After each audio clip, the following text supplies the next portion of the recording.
আপনাদের চাপায়ে মিজানুর রহমান আজহারি হুজুর এসেছিল না? উনি কিন্তু একটা কথা মাহফিলে বলে গেছেন, এটা আপনারা খেয়াল করেছেন কিনা আমি জানি না।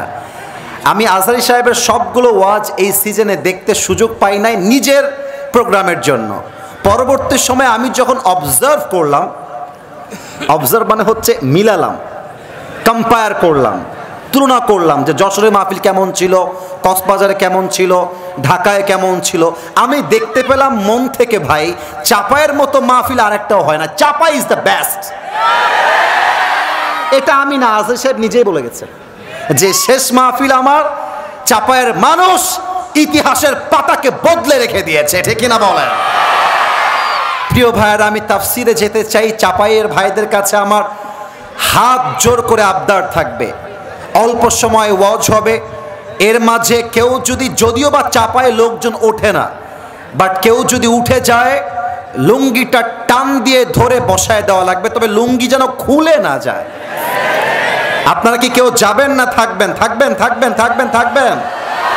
মনোযোগ আছে? আছে সবার? আছে আছে। তাফসীরের মূল আলোচ্য বিষয়টা এক শব্দে বলছি, আমার বলার পরে আপনারা বলবেন চাপায়ের সাউন্ডে। আলোচনার মূল বিষয় হলো তাওয়াক্কুল। দেখা যাক আপনারা উত্তর করতে পারেন কিনা। আমি বলবো, এরপরে আপনারা বলবেন। আলোচনার মূল বিষয় তাওয়াক্কুল। বলেন সবাই, আলোচনার মূল বিষয়। তোমরা কথা বলো নাই, আমি শুনতে পেয়েছি তোমরা বলো নাই। আরেকবার, আলোচনার মূল বিষয়। এবার সবাইকে প্রশ্ন করছি, তাওয়াক্কুল মানে কি? এই রাইট আনসার। ভয় কেন? তাওয়াক্কুল মানে ভেরি শর্টকাট আনসার।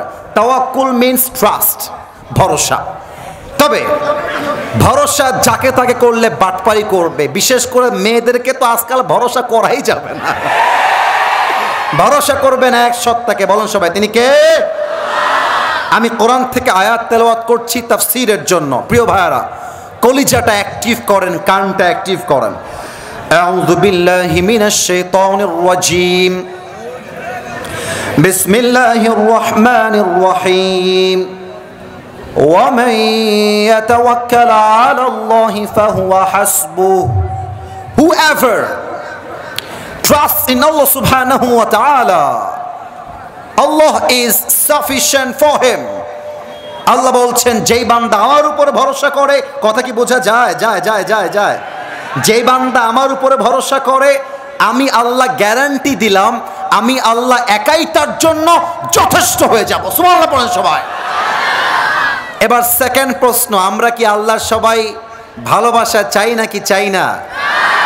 আচ্ছা দেখেন তো, আমার চেহারার দিকে একটু দেখবেন। আমি মাইকটা হটাচ্ছি তো একটু দেখবেন। এটার নাম কি? কথা বলেন না কেন? এটার নাম কি বলেন না?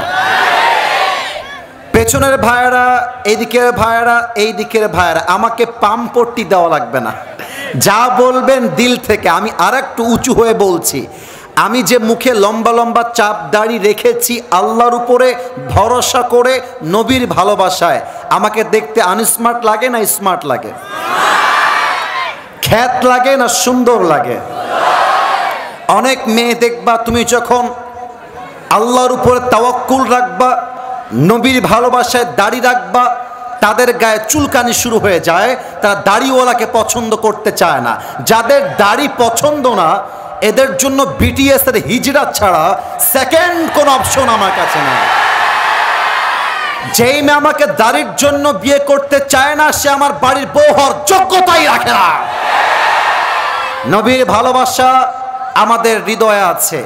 আল্লাহর উপরে ভরসা করতে চাইলে নবীকে ভালোবাসার দরকারটা বলেন তো সবাই, আছে না নাই? আল্লাহকে যে পাইতে চায়, একটু বলবেন না, হযরতকে ভালোবেসে আরশ কুরসি লৌহ কালম না চাহিতে পেয়েছে সে, ঠিক কিনা বলেন? রাসূল নামের রশি ধরে যেতে হবে আল্লাহর ঘরে, নদী তরঙ্গে কে পড়েছে ভাই দরিয়াতে সে, আপনি মেশে হযরতের অনুসরণে আরশ কুরসি লৌহ কালম না চাহিতে পেয়েছে সে। ঠিক কিনা বলে?